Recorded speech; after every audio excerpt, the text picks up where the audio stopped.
Second edition, Pronunciation Pairs, An Introduction to the Sounds of English. This book is written by Anne Baker and Sharon Goldstein. Hi guys, hello everyone. Welcome back to Kanglish.com's Pronunciation Pairs video. This is me again, Teacher Carol. Before we start our lesson for today, let's just have a short recap. In the previous videos, we've discussed the W sound, how to produce the sound, and some word pairs. We've also talked about WH questions, rising intonation, vocabularies, and dialogue. In today's video, we will discuss the last part of our lesson in W sound, or the sound of W. So guys, join me as we continue our lesson now. Today, we will start our lesson in discussing the spelling. The sound W is usually spelled with the letter W itself. Let's take a look at the following words here. Let's start with words with W in the spelling. We have here words like walk, woods, where, wood.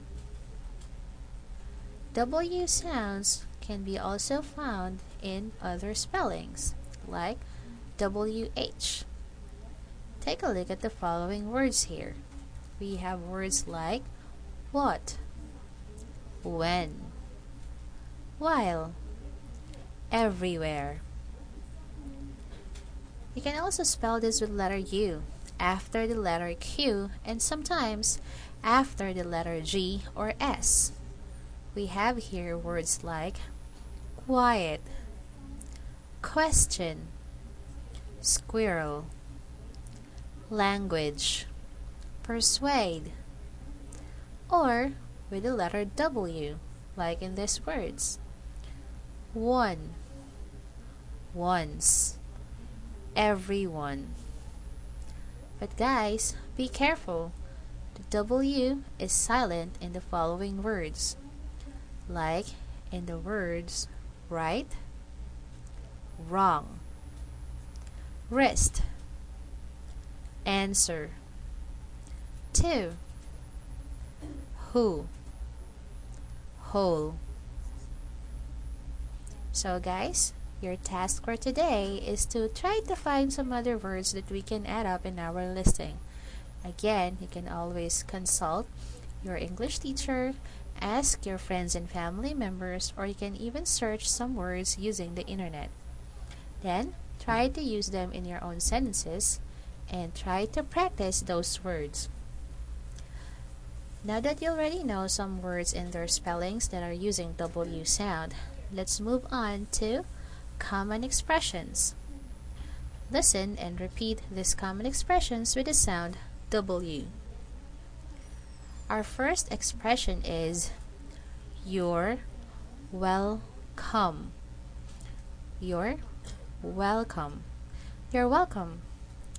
This expression is commonly used to answer the word thank you. If someone says thank you, you can answer back by saying you're welcome. You can also use this to welcome other people. For example, you're welcome to visit my house. Next expression, don't worry. Don't worry. Don't worry. This expression is used to make an assurance that another person should have nothing to worry about, that everything is okay, and you're safe, or you can manage things.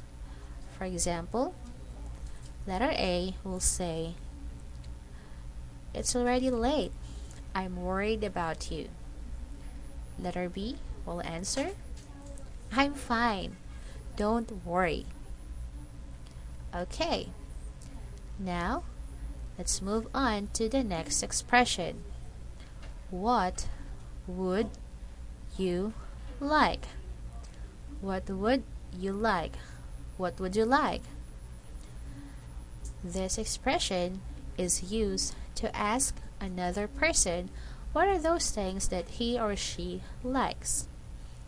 For example, you are in a restaurant and you're trying to order some food and you want to ask your friend what does she want to order. So you can say, "Hey friend, what would you like?" Next, where do you work? Where do you work? Where do you work? This expression is commonly used to ask another person where he or she is working. For example, where do you work? Where do you work? I'm working in Kanglish.com. Next, what languages do you speak? What languages do you speak? What languages do you speak? This expression is commonly asked to someone who can speak another language. For example, you heard your friend talking in a different language. So you can ask that person, "What languages do you speak?" For example, he or she can say, "I can speak Spanish, English, and Korean." Next, the class meets once a week. The class meets once a week. The class meets once a week. This expression is used if you want to know the schedule of a certain class. Okay guys, this is the end of our lesson about W sound or the sound W. Hope you enjoy and hope you learned something from these videos. This has been your teacher Carol, always saying have fun while learning English. See you in the next lesson. Goodbye!